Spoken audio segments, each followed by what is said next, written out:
We've built our entire modern world around the chair. We see it as this symbol of comfort, of getting work done. But what if the very thing we designed for our own comfort is quietly, silently creating a massive health crisis? That's what we're going to dig into today. So let me just ask you straight up, is your office chair harming you? It's a pretty direct question, right? But the research we're about to explore points to a really stark answer. For a whole lot of us, the answer is, yeah, it probably is. Just sitting for hours on end has become the default setting for modern work, but it's a setting our bodies were just never designed to handle. I want you to think about it like this. Your body is like a river. It's meant to be constantly flowing, always in motion, even if it's just gentle movement. But when we sit for these long, uninterrupted stretches, we're basically damming that river up. We're turning it into a stagnant pond.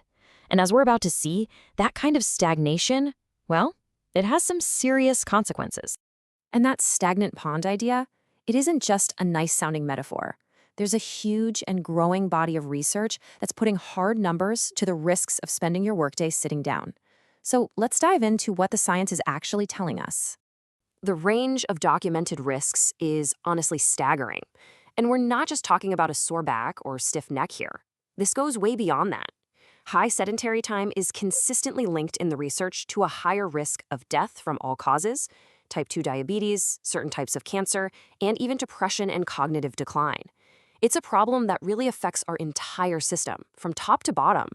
To really get a handle on the scale of this, let's zoom in on one specific, really powerful study. This was a massive undertaking in Taiwan that followed almost 500,000 adults for over a decade. And because of its size and length, it gave us some incredibly clear data on the real-world impact of sitting at a desk all day. Okay, so here's the first big number that jumped out from the data. Even after they adjusted for other things like smoking and diet, they found that people in jobs that involved mostly sitting had a 16% higher risk of dying from any cause compared to people in more active jobs. 16%! But it gets even more serious. When they zeroed in specifically on heart health, that number was even more alarming. The risk of dying from cardiovascular disease shot up by 34%. That's a huge difference, and it's directly linked to being seated at work. So all of this naturally leads to a really practical question. Where's the line? At what point does sitting cross over from just being normal to being too much? Researchers have actually been working to define that exact tipping point. Well, the consensus among experts seems to land right around 7 hours of total sitting per day. And remember, that's total. It includes your commute, your time at your desk, and your time relapsing on the couch at night. For most of us with office jobs, hitting that 7-hour mark is incredibly easy to do without even thinking about it. And it's not like a switch just flips at the 7-hour mark. The risk is cumulative. The data suggests that for every single additional hour you sit beyond that threshold, your risk of mortality can tick up by about 5%. It really drives home the point that every hour of sitting we can avoid matters. Okay, so that's the problem. It's clearly serious, it's quantifiable, but here's the good news. It's not some unsolvable destiny.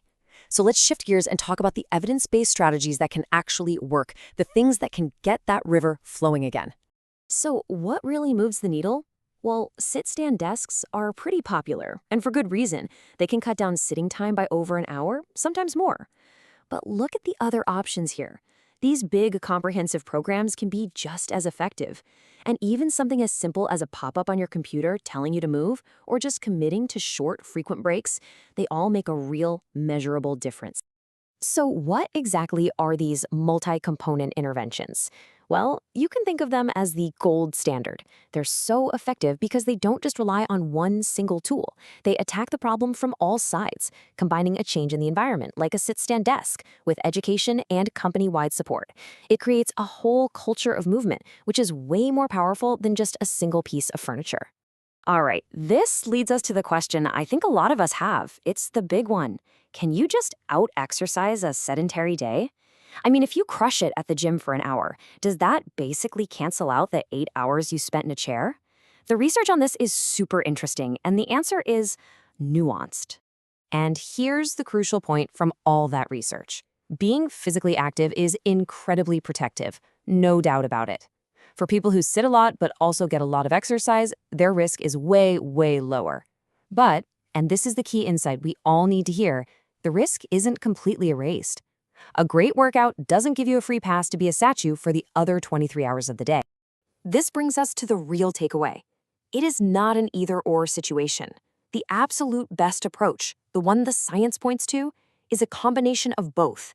You need to break up your sitting with regular, light movement all throughout the day, and you also need to be hitting those weekly goals for more intense exercise. It's a two-part solution. So, let's get practical. How do we translate all of this science into an actual plan? Here are the concrete, evidence-based steps that you can start taking literally today to improve your health. Okay, at work, the big goal is to try and rack up somewhere between 2 to 4 hours of standing or walking during your workday. If you have a sit-stand desk, use it. If not, just set a simple timer on your phone or computer to remind you to get up and stretch every half hour or so. The most important thing is to just avoid those super long, unbroken stretches of sitting. And then, for outside of work, you want to aim for that standard public health guideline of 150 to 300 minutes of moderate activity a week. Think brisk walking. And remember that huge Taiwanese study? It found that as little as 15 to 30 minutes of activity a day was enough to completely offset that higher mortality risk for the sitters. That's an amazing return on investment. So maybe just trade a little bit of that TV time for a quick walk. And that really leaves us with one final big question to think about. The nature of our work has completely transformed over the last 100 years. We've gone from working in fields and factories to working at desks and staring at screens. But has the way we physically do our work kept up with that evolution? The evidence says no. The real question is, what are we going to do about it?